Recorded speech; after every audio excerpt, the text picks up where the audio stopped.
रोज तोच तोचचा स्नॅक्स आणि ब्रेकफास्ट खाऊन कंटाळा येतो आहे. मग घरात रवा असेलच की. हो की. फक्त हे बघा, या कमी साहित्यामध्ये एकदम मस्त चटकदार, टेस्टी आणि क्रिस्पी आपण एक मस्त स्नॅक्स बनवणार आहे. त्याला नाव काय द्यायचं ते तुम्हीच नक्की सांगा. व्हिडिओ शेवटपर्यंत बघितल्यावर नक्की कळणारच की किती सुंदर आणि एकदम टेस्टी आणि भन्नाट असा पदार्थ बनतो आहे, काहीतरी छान. त्यासाठी आपण मस्तपैकी एक कढई घेतली आहे छोटी. त्यामध्ये मी तेल घातले, जिरं मोहरी घातली आहे, लसूण बारीक करून घातलं आहे आणि चिली फ्लेक्स घातली आहे. चिली फ्लेक्स जर नसेल तर तुम्ही लाल मिरची असेल तर ती वाटून घातली तरी चालेल. आणि थोडा ओवा घातला आहे. छानपैकी असं मिक्स करायचं ते आणि त्यामध्ये पाणी घालायचं आहे. पाण्याचं प्रमाण कसं आहे मी तुम्हाला सांगते. यामध्ये तीळ पण घातले आहे आपण. ज्या वाटीच्या प्रमाणामध्ये आपण रवा घेणार आहोत की नाही, त्याच वाटीच्या प्रमाणामध्ये पाणी घ्यायचं. आणि त्याचं प्रमाण काय आहे ते मी पुढे सांगतेच. हे बघा, 1 वाटी पाणी घातले आहे. छान यामध्ये चवेपुरतं मीठ घालायचं आहे आणि मस्त अशी कोथिंबीर घालायची आहे भरपूर. हे बघा, घरगुती साहित्यामध्ये जे आपल्याकडे घरात अवेलेबल असतं आपण त्यानेच बनवणार आहोत. एकदम मस्त आणि कमी वेळेत, एकदम झटकन. खूप काही त्याला वेळ लागणार नाही आहे, खूप साहित्य पण लागणार नाही आहे. हे बघा, मीठ वगैरे मस्त घातलं आहे, छान उकळी आली आहे. कोथिंबीर आता कट करून घालायची आहे. आणि नंतर आपण जी वाटी 1 वाटी पाणी घेतलं आहे ना, त्याच वाटीच्या प्रमाणामध्ये तुम्ही 1.5 वाटी रवा घ्यायचा आहे. रवा तुम्ही बारीक घ्यायचा आहे. जर बारीक रवा तुमच्याकडे घरामध्ये अवेलेबल नसेल तर जाड रवा घेतला तरी चालेल. तो फक्त एकदा मिक्सरला फिरवून घ्यायचा आहे. हे बघा, एका टोकरीमध्ये मी काय केलं आहे, ही जे सगळं उकळी आलेलं जे आहे फोडणी ती काढून घेतली आहे मस्त. आणि मी जे प्रमाण सांगितलं त्या प्रमाणामध्येच त्या वाटीमध्ये हे बघा, ही 1 वाटी रवा घातला आहे मी. बारीक रवा टाकायचा आहे. हे बघा, आणि गरम गरम फोडणी असल्यामुळे ते सगळं पाणी रवा काय करतं आहे, सोक करतं आहे, पटकन सगळं शोषून घेतं आहे. आणि अजून अर्धा वाटी त्यामध्ये रवा, हे बघा, अजून अर्धा वाटी रवा त्यामध्ये ॲड करायचा आहे. जर जाड रवा, पुन्हा एकदा सांगते की जाड रवा असेल तरी चालेल, फक्त एकदा मिक्सरला फिरवून घ्या. आणि बारीक रवा असेल तर मग काही विषयच नाही.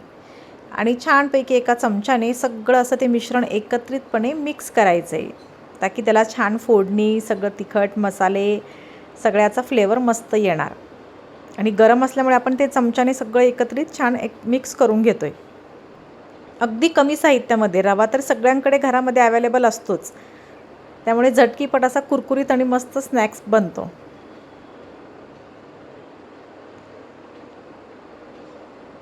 प्रमाण हेच जर घेतलं तर अजिबात रेसिपी चुकणार नाही. पण जरी तुम्हाला वाटलं की थोडं आसट होतं आहे पीठ, म्हणजे जरा पातळ आहे, तर तुम्ही त्यामध्ये रवा बारीक करून ॲड करू शकता. आता यामध्ये मी हे घेतली आहे पालक, स्वच्छ धुतलेली पालक आहे, कट केलेली होती, पण ती अजून जरा छान बारीक कट करून मी यामध्ये घातली आहे. तुमच्याकडे घरामध्ये पालक अवेलेबल असेल, पालक घाला, मेथी घाला, किंवा जी पण एखादी पालेभाजी असेल. पालेभाजी नाही घातली, कोथिंबीर भरपूर घातली तरी देखील चालेल. एकदम चवदार आणि मस्त आणि हेल्दी ब्रेकफास्ट होतं बरं का.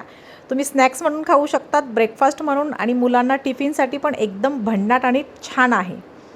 हे बघा, एकत्रित ते पण त्यामध्ये मस्तपैकी मिक्स करून घेतला आहे तो कट केलेला पालक, म्हणजे अतिशय हेल्दी. मुलं शक्यतो पालेभाज्या खाण्याचा कधी कधी कंटाळा करतात, त्यामुळे पोटात तर गेलं पाहिजे की नाही. मग असं काहीतरी छान मेनू बनवून आपण एकदम झटकीपट त्यांना देऊ शकतो आणि त्यांना कळणार पण नाही.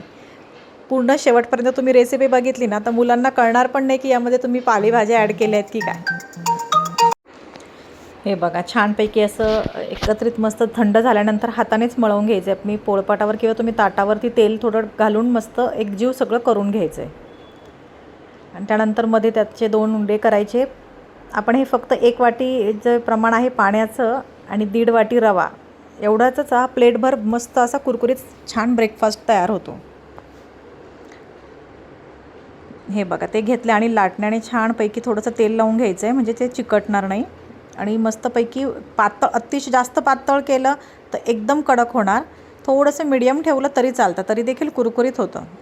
तुम्हाला पाहिजे त्या प्रमाणामध्ये तुम्ही छान कटिंग करा. म्हणजे शेप जसा पाहिजे तसा तुम्ही कट करू शकतात. शंकरपाळ्याच्या शेपमध्ये करा, किंवा स्टिक्स आपण म्हणतो तशा सोया स्टिक्स वगैरे असतात, लाईक त्या टाईपमध्ये कट केलं तरी चालेल. हे बघा, असं छानपैकी सगळीकडनं मस्त लाटून घ्यायचं आहे. कुठेही असं जाड बारीक नाही राहिलं पाहिजे, म्हणजे सेम साईजमध्ये. मी थोडंफार जरा ठेवलं, एकदम पण पातळ नाही केलेलं. हे बघा, आणि आपल्याकडे करंजीचा वगैरे असतो की नाही चमचा, त्याला जरा डिझाईन असते बघा, त्याने मी छानपैकी अशा उभ्या आणि मधनं आडव्या अशा छानपैकी त्याच्या हे स्लाईस कट करून घेतले आहेत. तुम्ही पाहिजे त्या शेपमध्ये आकारामध्ये कट करू शकतात. हे बघा, अशा कट केल्यानंतर फक्त मिडलला एक मध्ये मी केलेला आहे कट. एकदम छान बनतो स्नॅक्स हा पदार्थ. मुलांना पण आवडतो, आपण घरचे पण छान खाऊ शकतात आणि एकदम झटकीपट कमी वेळेत बनणार आहे.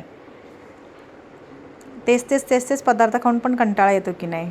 हे बघा, आता आपण एकच उंडा जो घेतला त्याचा एवढे बनले आहेत, अजून एक तयार आहे. म्हणजे ॲटलिस्ट 3 ते 4 घरामध्ये असेल मेंबर्स ते खाऊ शकतात स्नॅक्स, हजबंड वाईफ मुलं असतील तरी.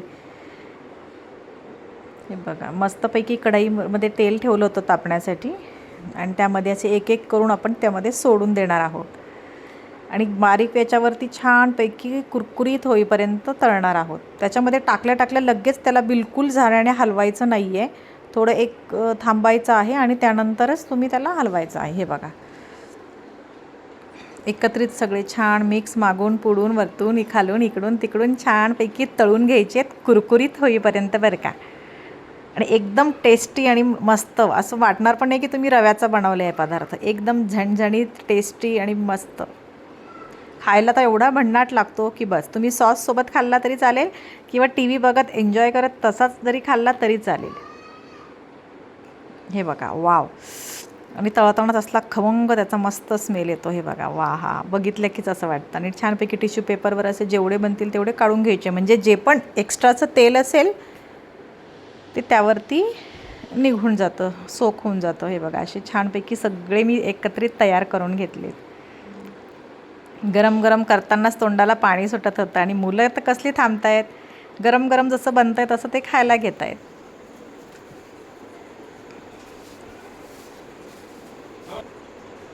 हे बघा, वाव. बघा, मी थोडीशी जाडी ठेवली. आवाज बघा, एकदम कुरकुरीत आणि कडक आणि क्रिस्पी, एकदम छान, खायला पण खूप छान लागतात. तुम्ही नक्की ट्राय करून बघा. फक्त अतिशय कमी साहित्यामध्ये आपण बनवलं आहे. फक्त घरात रवा असेल, एखादी पालेभाजी असेल, नसली तर कोथिंबीर ॲड केली तरी चालेल आणि अतिशय भन्नाट टेस्टी आणि छान आपला पदार्थ तयार झाला आहे. हे बघा, आता तुम्ही आवाज पण मी तुम्हाला एकदा पूर्ण त्याचं हे पण करून दाखवते. हे बघा, एकदम क्रिस्पी आणि कडक आहे. हे बघा, आणि का बरं मुलं खाणार नाही, मुलं नक्कीच आवडीने खातील आणि घरातले पण सगळ्यांनी फॅमिलीसोबत टी व्ही बघत एन्जॉय करू शकतात. आवडल्यास लाईक, शेअर, सबस्क्राईब करा.